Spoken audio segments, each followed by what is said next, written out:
2,3. E o Dayan Andrade está de volta na CBN Macapá. Qual é a frequência, Dayan? 93.3 FM, a rádio que toca notícia 24 horas, deixando o nosso ouvinte, que é inteligente, bem antenado. Perfeito. E agora o Dayan, que já é de casa, como eu falei na segunda-feira, vai trazer um convidado que ele é nosso amigo, eles vêm toda semana, toda quarta-feira, e eu vou deixar o Dayan ter esse prazer de anunciar este grande amigo nosso que vai chegar na CBN agora.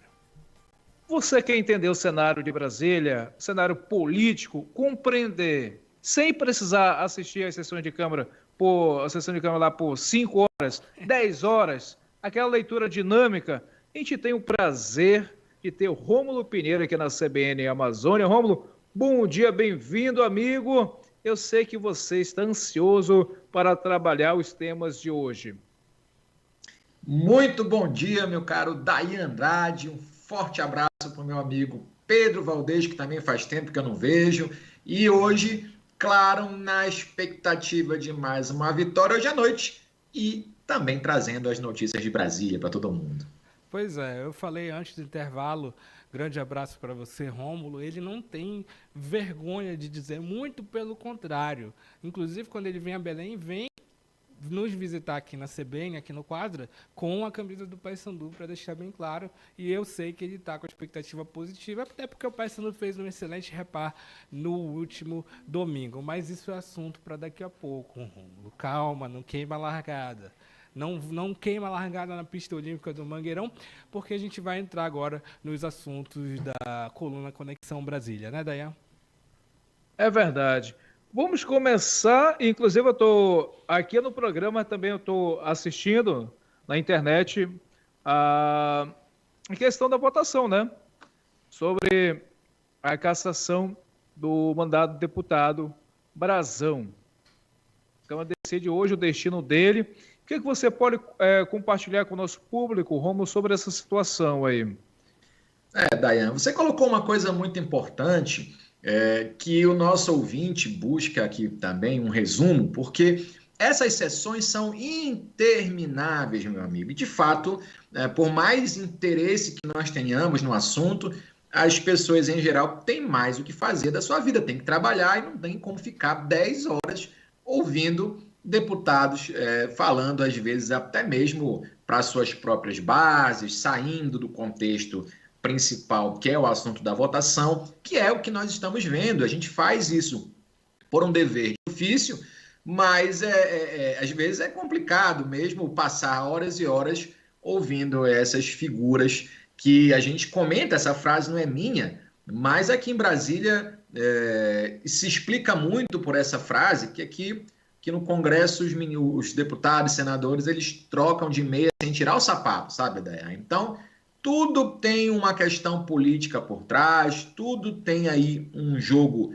de interesses que também faz parte do contexto da política, mas a gente sabe que há todo um contexto em que muitas vezes aquilo que se discute lá numa sessão dessas, em geral, é tergiversado, ou seja, é feito de uma maneira torta e que não se chega no finalmente, mas o que a Comissão de Constituição e Justiça discute exatamente neste momento é a possibilidade ou não da manutenção da prisão do deputado Chiquinho Brazão, só para lembrar nossos ouvintes, suposto mandante do assassinato da vereadora Marielle Franco lá em 2018. Então, qual é a grande discussão aqui? Para quem tem um conhecimento jurídico e para quem não tem, a discussão é muito simples. É porque, sendo deputado federal, a Constituição, lá no seu artigo 53, determina, no parágrafo 2º, mais precisamente, que cada deputado federal, por exemplo, ele precise, no caso de prisão em flagrante por crime inafiançável,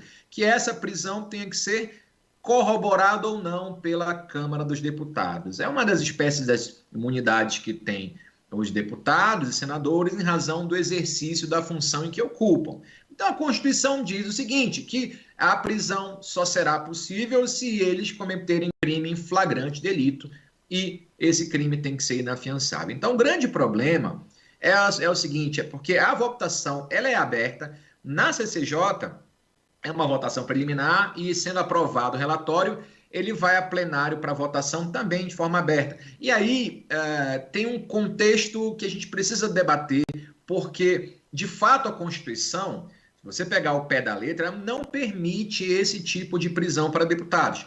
E eu não vou entrar no mérito se isso é certo ou errado, porque, de fato, a Constituição tem essa previsão expressa no seu artigo 53, parágrafo 2º. Por uma questão ética, talvez, não seria adequado a manutenção dessa regra, mas ela está lá presente e, como bons operadores do direito e as pessoas em geral, têm que obedecer o que está previsto na Constituição. Então, não se permite prisão de deputados senão em flagrante delito por crime inafiançável.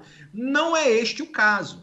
Então, nós temos aí o deputado Chiquinho Brazão preso em caráter preventivo, ou seja, a justificativa para a prisão dele é manutenção da ordem pública e também que ele solto poderá, ou talvez poderá, atrapalhar as investigações, coagindo testemunhas ou sumindo com provas, enfim, há os fundamentos lá do inquérito policial que justificam, na visão do ministro Alexandre de Moraes, justificam essa prisão neste momento. Então, os deputados estão aí com uma situação a seguinte: a Constituição não permite esse tipo de prisão nas circunstâncias em que está sendo exposta agora. Por outro lado, a Câmara passaria uma imagem muito ruim diante do que aconteceu. E aí a gente não está pré-julgando o deputado Chiquinho Brazão e seu irmão nem nada, mas a opinião pública vai receber de maneira, ou pelo menos tem demonstrado receber de maneira bastante controversa se ele for solto. Então, os deputados são sensíveis às opiniões daqui fora. Claro, eles sobrevivem dessa opinião, ou seja, da escolha dos representantes para essas cadeiras, e claro que eles levam em consideração ainda. Então, aqui é um jogo político grande, porque se por um lado há essa questão da opinião pública muito forte em razão da manutenção da prisão, desse assassinato bárbaro da ex-vereadora, por outro lado, também tem um contexto político de mandar um recado para o ministro Alexandre de Moraes, porque também a gente não tem como esconder que há um senso de corporativismo muito grande lá na Câmara dos Deputados, também no Senado existe. Então, para você ter uma ideia, Dayan e meu caro Pedro, lembrem da imagem quando eles foram trazidos a Brasília, lá do Rio de Janeiro. Nós tivemos o delegado envolvido também preso, o Chiquinho Brazão, e Domingos Brazão, que é conselheiro do Tribunal de Contas, Domingos Brazão, e Chiquinho Brazão, que é deputado federal. Lembrem que o deputado e seu irmão apareceram algemados e o delegado não. Então, tudo é perceptível na visão dos membros aqui do Congresso de que houve violação das suas prerrogativas, a primeiro momento porque não se pode prender preventivamente um deputado federal, em segundo ponto porque ele estava algemado, o delegado não estava, terceiro ponto porque dentro aqui do Congresso nós temos as lideranças e a parte que se opõe ferrenhamente ao ministro Alexandre de Moraes lá no STF. Então, esse contexto foi bastante diluído nessas últimas semanas. Eles foram presos dia 24 de março. Em razão de questões regimentais aqui no Congresso, foi pedido vista dos autos e na outra semana havia uma janela eleitoral municipal e não se teve sessão. Então é por isso que está sendo votado somente hoje a manutenção não da prisão do deputado federal Chiquinho Brazão. Então, o contexto aqui por trás do que está sendo discutido é exatamente isso. Nós temos que, então, no deputado, na visão deles, precisamos mandar um recado para Alexandre de Moraes, ou seja, parte daqueles deputados que são contrários ao ministro. Há também um contexto de reforçar as suas próprias prerrogativas como deputados e senadores, e há também um contexto aqui de verificar o que diz a Constituição nesse sentido. Então, nesse caldo todo, aquilo que era fácil confirmar há 2 semanas atrás, hoje já não é mais tranquilo. Há um concerto de alguns deputados para não fazer quórum na sessão da parte da tarde, para diminuir a possibilidade de votação pela manutenção da prisão. Enfim, as estratégias estão sendo postas à mesa. O relator do caso deve votar pela manutenção da prisão. A princípio, as pesquisas aqui dentro, né, o pessoal comenta bastante que é muito provável que seja mantida a prisão, mas esse resultado já não é mais tão certo como há 2 semanas atrás. Enfim, a votação se estende ainda na CCJ, deve demorar aí pelo menos até a volta de 12h30, 1h da tarde, e até o final da tarde teremos aí provavelmente uma solução para esse caso que está em aberto, assim como a grande decisão de hoje à noite. A destacar, Rômulo e Pedro, que também essa prisão deve ser mantida pela comissão, pela prisão do deputado. No entanto, no plenário que você colocava, o cenário é outro. Então, os deputados estão divididos e há um crescente movimento pela derrubada dessa prisão. De fato, você acompanha e posicionamento, deputados favoráveis à derrubada da prisão e outros contrários. Por exemplo, acompanha agora a deputada Célia Caxiabá, do PSOL de Minas Gerais, colocando essa questão, ela está se pronunciando nesse momento agora, favorável à manutenção dessa prisão. E, de fato, esse embate, e você coloca o embate pensando também na questão das eleições. Daqui a pouco tem eleições no Congresso Nacional. E eu acho que também tem né, Dayan? Eu acho que tem um caldo aí. Há uma investigação da Polícia Federal que andou de forma mais acelerada nos últimos tempos, né, comprovando, de certa forma, ou no mínimo apontando indícios fortes de uma possível omissão da Polícia Civil do Rio de Janeiro na época em que o crime foi investigado. Tudo bem que o Ministério Público do Rio sempre apontou, a ex-procuradora-geral da República também, a Raquel Dodge, o Rômulo deve lembrar disso, também sempre defendia que houvesse uma federalização do caso Marielle Franco, porque não havia segurança jurídica, vamos dizer assim, policial até no Rio de Janeiro para fazer essa investigação, dado que há uma mistura ali entre Estado e poder paralelo muito forte.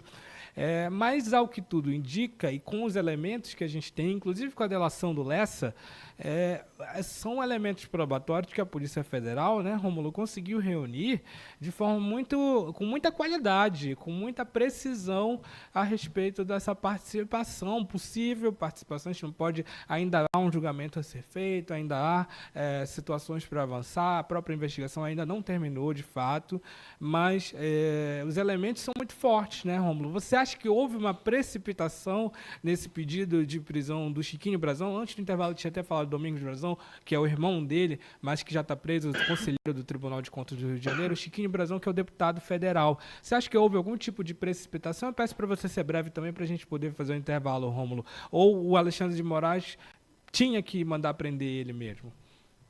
Olha, a gente fala, Pedro, com base no que leu no relatório que foi divulgado do inquérito. Grandes partes aí ainda estão em sigilo, mas pelo que está ali, e alguns deputados vêm falando isso agora, de que a prisão foi só com base em delação, e pelo que a gente acompanhou do próprio inquérito, não foi. A delação premiada, então, é o início de uma prova, ou seja, se parte desse argumento para depois encontrar uma prova, e depois, encontrando a prova, sim, decreta-se a prisão de alguém. Então, não foi com base unicamente na delação, a delação deu início a esse envolvimento, e aí a Polícia Federal conseguiu encontrar alguns elementos que ligavam, pelo menos, tinha uma relação muito forte de Domingos Brazão e Chiquinho Brazão com o caso do assassinato da ex-vereadora. Então, veja que, para resumir esse ponto importante, Pedro e Dayan, a situação ainda que nós tenhamos esse aperto na votação aí na CCJ, o quadro para a votação da tarde está em aberto, sim. Nós temos aí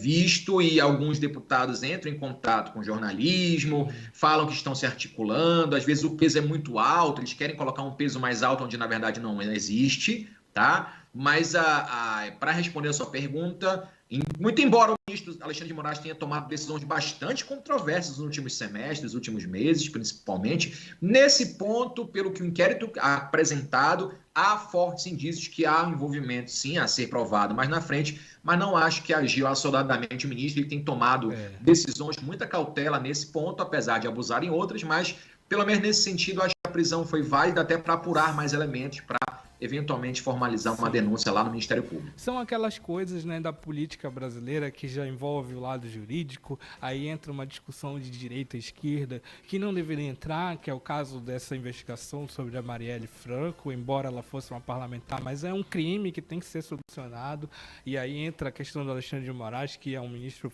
forte no Supremo, tem agido muito. A gente vai continuar acompanhando na CBN Amazônia, na CBN Nacional, durante a nossa programação esse tema, e e em breve também a gente comenta um pouco mais sobre ele. Mas falando de Alexandre de Moraes, depois do intervalo, o Rômulo vai comentar essa polêmica entre o bilionário dono do Twitter, o X, o Elon Musk, e o Alexandre de Moraes, mas é daqui a pouco, depois do intervalo. Continue com a gente na CBN. CBN Pautas do Dia.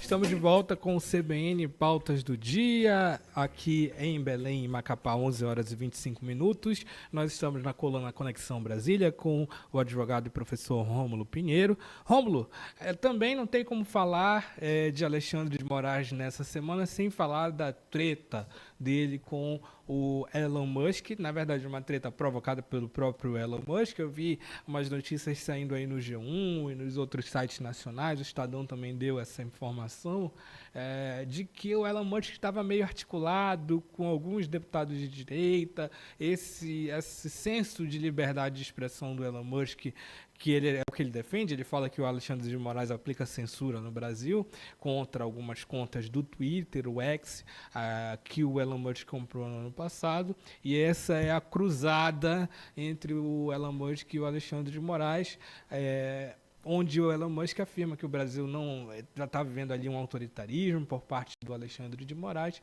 e no Brasil o governo e o Supremo negam isso, dizem que o empresário tem outros interesses. Dá para falar, Rômulo, que outros interesses poderiam ser esses, e o Elon Musk não sendo brasileiro e a sede do Twitter não sendo no Brasil, ele pode descumprir uma ação judicial, uma determinação judicial de suspensão de conta, ou não? Ou ele pode se complicar se ele fizer isso? Vamos então responder as suas perguntas, meu caro Pedro, de trás para frente, já adiantando que se o Elon Musk resolver descumprir as demandas judiciais, poderá sim ter o serviço no Brasil suspenso. Já há um precedente anterior lá da questão do WhatsApp, vocês lembram bem como aconteceu no passado. Então, precedente jurídico para descumprimento gera então a suspensão do serviço no Brasil. Isso vem gerando também um debate sobre a questão do projeto das regulamentações de redes sociais.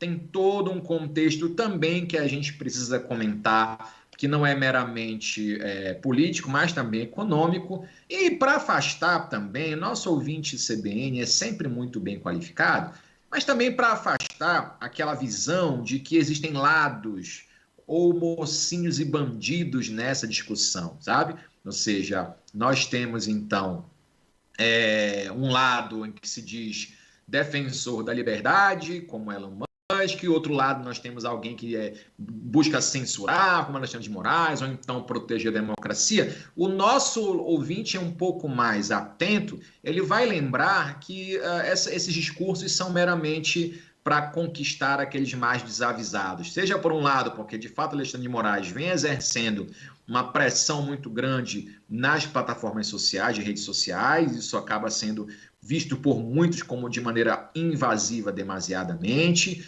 Por outro lado, também Elon Musk deve ser encarado como alguém, no mínimo, controverso.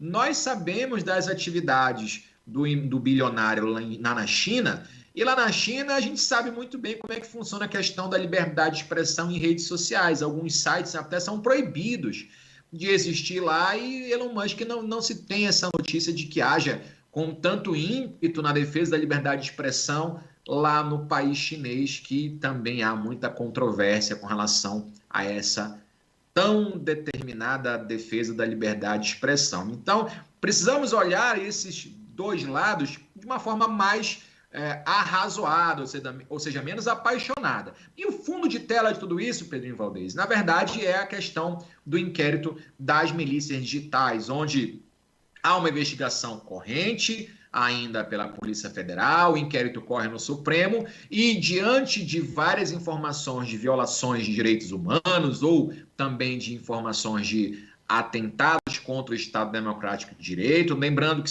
há uma previsão específica no Código Penal para esses crimes, e se determinou então a suspensão de determinadas contas lá da plataforma X, o antigo Twitter, e Elon Musk decidiu, em razão de interesses também econômicos.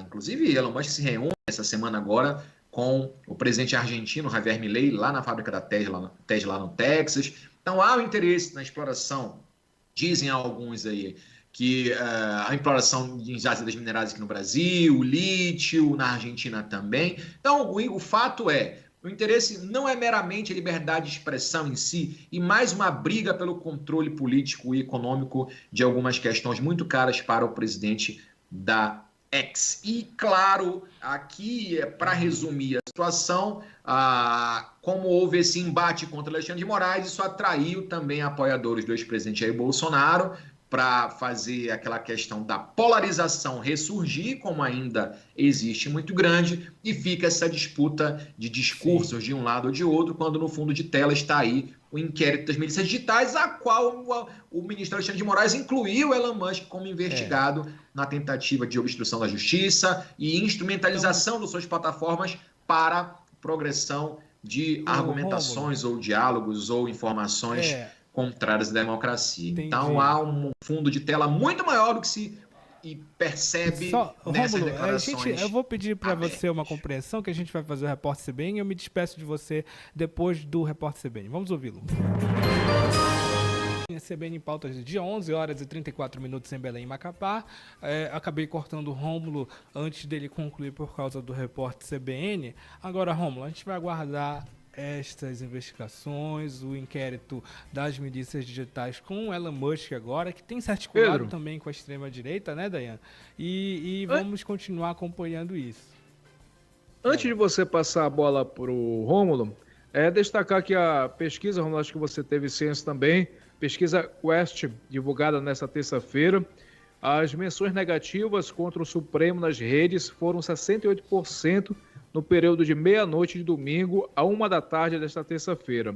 Já 32% das menções foram críticas a Musk. A média de menções por dia foi de 865 mil, com alcance de 72 milhões. Fora do X, as críticas a Moraes e ao STF também foram predominantes, com 63%. As falas contra Musk ficaram em 37%. Então, o panorama dessa pesquisa divulgada na terça-feira, Rômulo. Mas, de fato, a gente compreender todo o cenário e o empresário entender que esse país tem lei. Que não é chegar aqui, falar o que bem desejar, publicar o que bem desejar e compreender que esse país tem regras a serem cumpridas. E essa inclusão dele em questão das milícias digitais, você acredita que, de fato, vamos ter essa inclusão dele? Sim, Dayan. O ministro determinou, até divulgou no final de semana, que vai incluí-lo no inquérito e vai ser chamado a depor aqui em Brasília, ou então se fará por videoconferência, mas a tendência é que sim seja incluído. Nós vimos aí o ministro com muita determinação para poder incluir essas pessoas no inquérito, e isso é uma das críticas que se faz à atuação do próprio ministro, que isso acaba sendo encarado de maneira invasiva demais, para não ser descortês aqui com as ações do ministro, mas o importante é lembrar que a empresa X, apesar de não ter sede no Brasil, ela submete às regras do Marco Civil da Internet e, claro, violando essas regras, podem ser suspensas atividades com a responsabilidade, sim, dos seus diretores ou mesmo responsáveis como o Elon Musk para responder criminalmente até em certas situações. Pois é, a gente vai continuar acompanhando essa situação do X. Twitter é uma rede social importante, é uma das maiores redes sociais do mundo e com certeza vai causar um impacto. Qualquer coisa que eventualmente prejudique o funcionamento dessa rede social também é algo que prejudica as pessoas que as usam aqui no Brasil, porque é uma rede muito importante. Agora, o Rômulo, o Twitter deixou de ser Twitter, mas eu não sei se virou X e agora a logomarca dele é um X preto e branco, alvinegro, eu diria. Mas antes o Twitter ele era de uma outra cor. Eu não sei se você se lembra qual era a cor antiga do Twitter. Lembro, Pedro. Era a cor azul celeste mais bonita que existe, como o céu está hoje muito bonita. Com certeza. Aqui em Belém está um pouco nublado, mas eu tenho certeza que o azul celeste e também o azul marinho vão fazer uma grande disputa hoje à noite no estádio do Mangueirão em Belém. Eu tenho certeza que você vai torcer para o Paysandu, mas muita gente vai torcer para o Remo e a gente vai acompanhar e vai trazer as informações sobre esse assunto agora. Muito obrigado, Rômulo, pela sua presença aqui com a gente. Palpite, né? Palpite, qual é o seu palpite, Rômulo? Ele falou, né? 2-0 e sem chorar que o juiz que levou, viu? Sem choro. Já chega de choro, pelo amor de Deus. 2-0. Sem Alexandre de Moraes interferido na Copa Verde, né? Sim, com certeza. Valeu, Rômulo. Obrigado.